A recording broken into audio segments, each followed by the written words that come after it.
अच्छा यार बेबी, आदमी को नजर क्यों नहीं लगता, खाली हम औरतों को नजर लगता है। क्योंकि आदमी के पास 2 नींबू और 1 मिर्च पहले से ही टंगे होते हैं।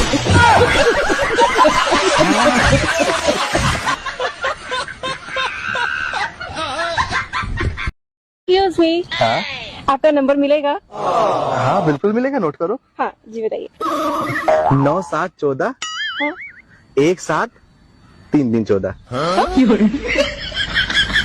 कॉन्टेक्ट नंबर है यार। और कोई नंबर नहीं है आपके पास? नहीं, मैं एक ही नंबर यूज करता हूँ। बताओ 5 साल बतियलू, अब छोड़ के जाता रू ससुर, तार दिलवा कितना कठोर बा। तो सुना, आज मटकोर बा, कल शादी मोर बा, आखिरी बार मार लो यार, चुत लोड़ बा।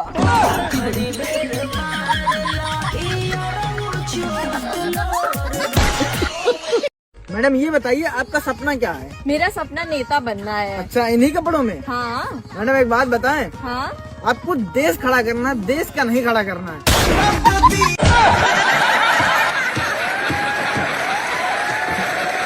क्या तुम्हें मेरी आंखों में शर्म दिख रही है? ये नहीं तो दिखेगी कहाँ से?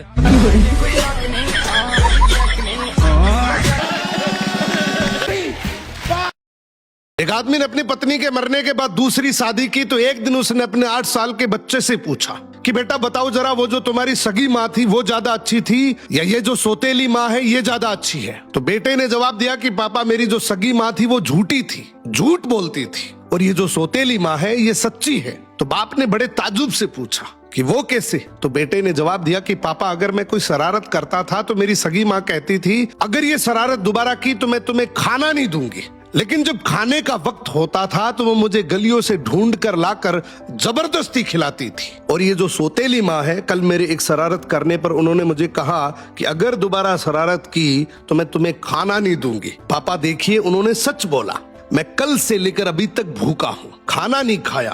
तो वो मेरी माँ झूठी थी और ये माँ सच्ची है। इस स्टोरी से आपको क्या सीखने को मिला, कमेंट करके जरूर बताना। एक पति पहली बार अपनी पत्नी के साथ डिलीवरी रूम के बाहर नहीं बल्कि उसके साथ अंदर गया। जैसे ही उसने अपनी पत्नी को दर्द से कराहते, रोते और अपने बच्चे को जन्म देने के लिए संघर्ष करते हुए देखा, उसकी आंखें भर आईं। उस पल उसे एहसास हुआ कि एक माँ बनने का सफर कितना मुश्किल होता है। डिलीवरी के बाद उसने अपनी पत्नी का हाथ पकड़कर कहा, आज के बाद मैं कभी ये नहीं कहूंगा कि तुमने मेरे लिए क्या किया है। उसे समझ आ गया था कि उसकी पत्नी ने उनके परिवार और बच्चे के लिए कितना बड़ा दर्द सहा है। बच्चे को जन्म देना आसान नहीं होता। उस समय एक माँ असहनीय दर्द से गुजरती है, लेकिन अपने बच्चे और परिवार की खुशी के लिए सब कुछ सह लेती है। उस दिन के बाद पति का अपनी पत्नी के लिए सम्मान और भी बढ़ गया। निष्कर्ष, जो इंसान अपने जीवन साथी के दर्द और त्याग को समझ लेता है वो कभी उसकी कद्र करना नहीं छोड़ता। अगर आप इस बात से सहमत हैं तो यस जरूर लिखें और ऐसी ही कहानियों के लिए हमारे साथ जुड़े रहिए।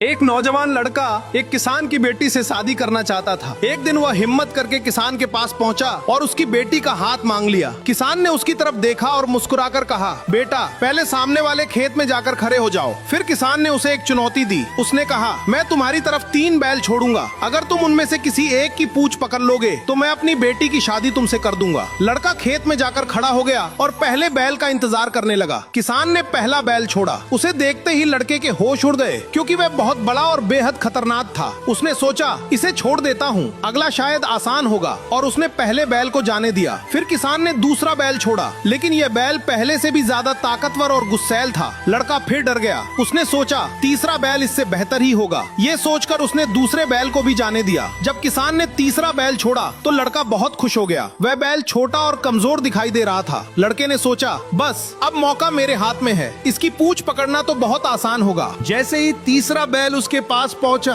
लड़का तेजी से उसकी तरफ दौड़ा, लेकिन जैसे ही उसने पूंछ पकड़ने की कोशिश की वो हैरान रह गया। उस बैल की तो पूंछ ही नहीं थी। लड़का वहीं खड़ा रह गया। अब उसे अपनी गलती का एहसास हो चुका था। अगर उसने पहले 2 बैलों में से किसी एक का सामना करने की हिम्मत दिखाई होती तो आज उसकी शादी उसी लड़की से हो गई होती। निष्कर्ष, जिंदगी हमें कई मौके देती है। कुछ मौके आसान होते हैं और कुछ मुश्किल, लेकिन जो लोग डर की वजह से हर मौके को टालते रहते हैं वे अक्सर सबसे अच्छा मौका भी खो देते हैं। आपके पास भी अभी एक अवसर है। हमारे साथ जुड़े और अपनी सफलता की राह को आसान बनाइए।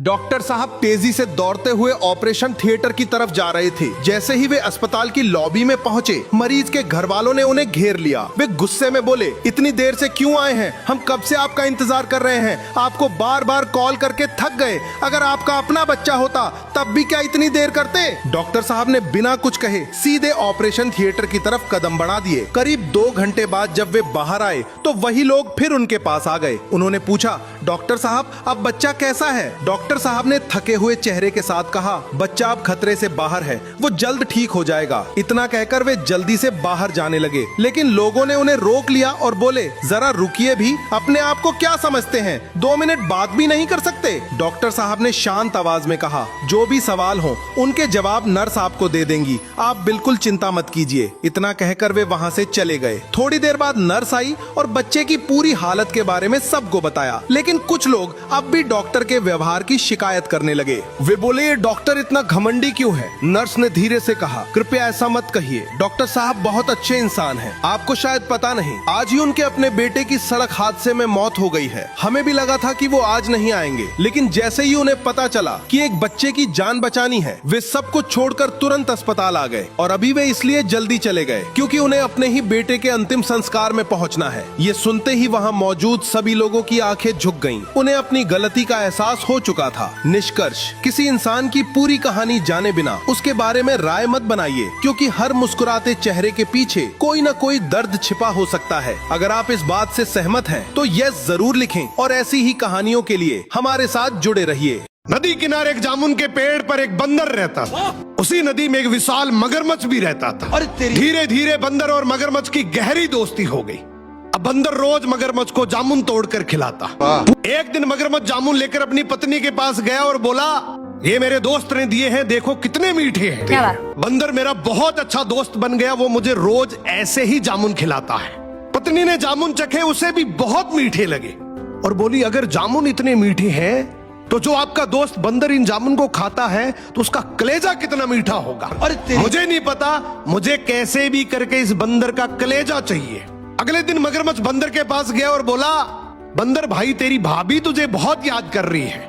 कल रात मैंने तेरी मेरी दोस्ती का जिक्र किया, वो बोल रही है कि अगर इतना अच्छा दोस्त है तो मुझे भी मिलाओ। एक काम कर, आज तू मेरे साथ चल, आज की पार्टी वहीं करेंगे। बंदर बेचारा भरोसा करके तुरंत छलांग लगाकर मगरमच्छ की पीठ पर आ गया और बोला, चलो आज का खाना भाभी के हाथ का ही खाएंगे। अब बीच समुद्र मगरमच्छ ने अपनी सच्चाई उगल दी और बोला, बंदर भाई बात असल ये है कि तेरी भाभी तेरा कलेजा खाना चाहती है, इसीलिए मैं तेरे को लेकर जा रहा हूं। बंदर डर गया लेकिन घबराया नहीं। वो हंसकर बोला, भाई बस इतनी सी बात, अगर यही बात थी तो पहले बोलता ना, मैं तो कलेजा पेड़ पे ही छोड़ आया। अब तेरे जैसा नीडर दोस्त है तो कलेजा किसको चाहिए? चलो वापस कलेजा लेकर आते हैं, पहले ही बोल देता यार। अब मगरमच्छ भी बंदर की बात में आकर वापस घूम गया और जैसे नदी किनारे पेड़ के पास गया, बंदर तुरंत छलांग लगाकर पेड़ पर चढ़ गया और बोला, जा रे धोखेबाज, मैंने तेरे को दोस्त माना, तेरे पे भरोसा किया और तू इतना बड़ा धोखेबाज निकला। मगरमच्छ शर्मिंदा होकर वहां से चला गया कि आजकल दुनिया में कदम कदम पर धोखा है। अगर संभल कर चलना नहीं सीखा तो कभी न कभी किसी न किसी धोखे के शिकार हो जाओगे। बहुत बड़ी बात बोल दी आपने।